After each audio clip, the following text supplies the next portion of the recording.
한덕수 전 총리의 대선 출마 선언, 굳이 한덕수여야 하는 이유가 보이지 않습니다. 한덕수 전 총리는 오늘 대선에 출마를 선언하며 개헌, 통상해결, 국민통합을 명분으로 내세웠습니다. 먼저 개헌은 낡은 87체제의 헌법체제의 대대적 수정이 필요하다는 국민적인 공감대가 이미 형성되어 있습니다. 다른 후보들도 개헌을 내세우는 상황에서 굳이 한덕수 전 총리가 개헌을 출마 명분으로 삼을 이유는 없습니다. 그렇다고 한덕수 전 총리가 개헌에 대해서 특별한 해안을 보여준 것도 아니었습니다. 두 번째로 거론한 통상 문제 해결은 한덕수 전 총리에게 언급할 자격이 없습니다. 초대 통상교섭본부장이라는 경력을 내세웠지만 한 전 총리의 사퇴로 미국과의 관세 협상이 꼬이게 되었습니다. 민주당의 무리한 타협이 아니었더라도 미국과의 관세 협상을 진두지휘하던 실무 총책임자 최상목 기재부 장관이 국정을 책임질 권한대행이 되는 바람에 관세 협상 차질이 불가피했을 겁니다. 세 번째로 거론한 국민동행 역시 공허한 메아리로 들릴 뿐입니다. 엘리트 관료 출신으로 평생 고준 담론을 해왔던 한덕수 전 총리가 국민과 어떠한 스킨십이 있습니까? 삶의 궤적으로 증명해내지 못하는 주장은 공허한 메아리일 뿐입니다. 유권자와 소통하는 것이 평상시의 일인 선출직 정치인과 비할 바가 되지 않을 수 없습니다. 한 전 총리가 경제에 대한 해박한 통상 관료로서 그간 국가에 이바지해왔다는 점은 높이 평가합니다. 그러나 현재 작금의 대한민국이 처한 상황은 첨단 IT 산업이 국가 간 경쟁의 핵심이 되는 상황입니다. 그런 상황 속에서 한 전 총리가 대통령으로서 역할을 하기에는 세상이 너무나도 빨리 변하고 있습니다. 한덕수 전 총리께 대한민국에 지금까지 크게 기여한 훌륭한 공직자로 명예롭게 물러나 주실 것을 요청드립니다. 이상입니다. 두 번째 논평 시작하겠습니다. 지속되는 국헌 문란 시도, 노무현의 민주당은 죽었습니다. 정치도 법 위에 있지 않고, 후보도 법 위에 있지 않고, 선거도 법 위에 있지 않다. 모두가 법 앞에 평등하고 법의 통제를 받아야 한다. 놀랍게도 이 말은 내란 가담자의 말도 아니고 민주당이 현재 주적으로 여기고 있는 수박 세력의 말도 아닙니다. 바로 민주당이 계승하겠다고 노래를 부르는 노무현 전 대통령의 말씀입니다. 법치를 강조하던 노무현의 민주당은 죽었습니다.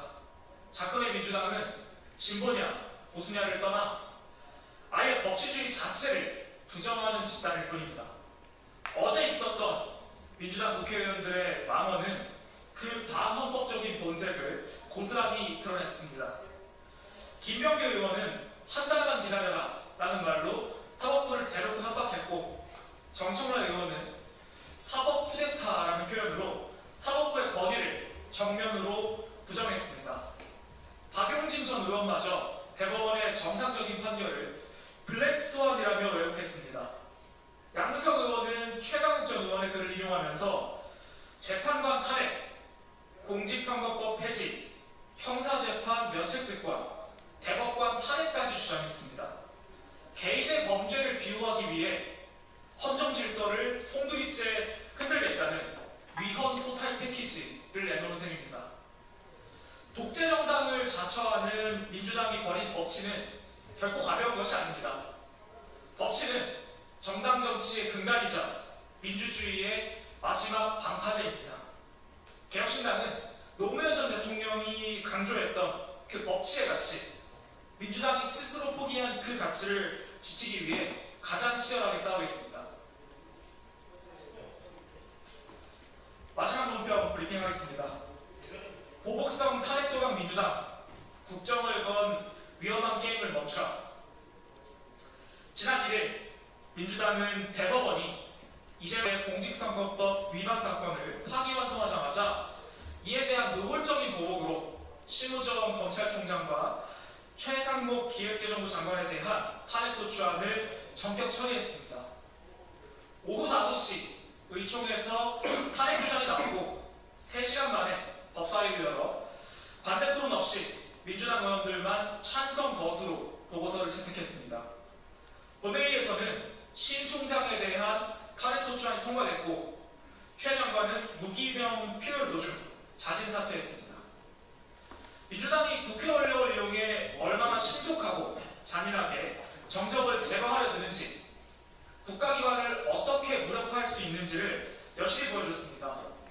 국정 공백이나 국민 피해에는 전혀 관심이 없었습니다. 심우정 총장 탄핵은 이재명 대표가 검찰을 직접 겁박하기 위한 수단입니다. 검찰총장이 공석이 되면 강력범죄, 마약, 증권범죄 등 핵심 수사에 심각한 차질이 생깁니다. 더 심각한 문제는 최상목 장관의 사퇴입니다. 최 장관은 미국과의 관세 협상을 총괄하던 핵심이었습니다. 그의 사퇴로 협상은 즉시 중단됐고 우리 측 책임으로 미국에게 불리한 양보를 강요당할 가능성이 더욱 커졌습니다.